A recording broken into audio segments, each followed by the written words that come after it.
Bharatiya Janata party दलितों के विरोधी है, इसके पीछे क्या खास तौर से मंतव्य है आपका? देखिए, जो आयोजन हुआ है राम मंदिर भूमि पूजन का शिलान्यास का, जिसमें प्रधानमंत्री जी आए थे, उसमें महामहिम राष्ट्रपति को नहीं बुलाया गया। और ये वही भारतीय जनता पार्टी है, जब महामहिम राष्ट्रपति का चुनाव हुआ था और जब वो महामहिम राष्ट्रपति के पद पर जब उन्होंने शपथ ली थी, तो घूम घूम कर पूरे देश में योगी आदित्यनाथ जी से लेकर सारे भारतीय जनता पार्टी के नेता कह रहे थे कि देखिए हमने एक दलित को राष्ट्रपति बनाया, देखिए हमने एक दलित को राष्ट्रपति बनाया।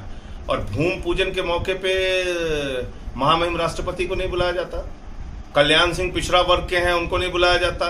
उमा भारती का दर्द निकल के आता है, पिछड़ा वर्ग की हैं कि साहब भाजपा की बपौती नहीं है राम, ये उनका दर्द छलक के आया सामने। केशव प्रसाद मौर्य जो उत्तर प्रदेश के उप मुख्यमंत्री हैं, उनको तक को नहीं बुलाया गया। तो ये मानसिकता भारतीय जनता पार्टी की दर्शाती है।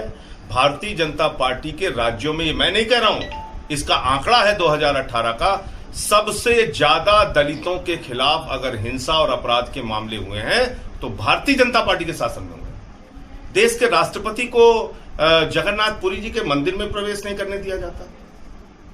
तो जब ये मानसिकता अभी भी है, तो आप कैसे भगवान राम के अनुयायी हो सकते हैं, उस मर्यादा पुरुषोत्तम भगवान राम के जिन्होंने सिबरी के जूठे बैर खाए, उस मर्यादा पुरुषोत्तम भगवान श्री राम के जिनको निषाद राज ने नैया से पार कराया, नदी पार कराई, जिन्होंने बानरों की सेना लेके रावण का नाश किया। उस राम के अनुयायी होने के लिए आपको अपने चरित्र में राम के आदर्श, राम की सोच, राम की भावना, उसको उतारना पड़ेगा। आप तो देश के राष्ट्रपति को नहीं बुलाते हैं। तो ये मैंने सवाल खड़ा किया था, जिससे भारतीय जनता पार्टी के नेता मैं देख रहा हूं कल से पूरी भाजपा की आर्मी और फौज लग गई है। इन बातों का जवाब क्यों नहीं देती भारतीय जनता पार्टी? जब देश के प्रधानमंत्री वहां बुलाए जा सकते हैं तो देश के राष्ट्रपति क्यों नहीं?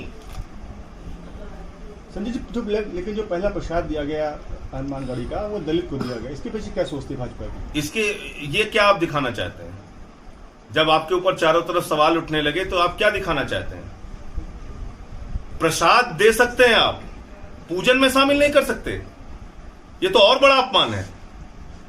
अरे भाई, पूजन कार्यक्रम में आप देश के राष्ट्रपति को नहीं शामिल कर सकते और आप प्रसाद देने के लिए सबसे पहले दलित का चुनाव कर रहे हैं, ड्रामा करने के लिए, नाटक दिखाने के लिए।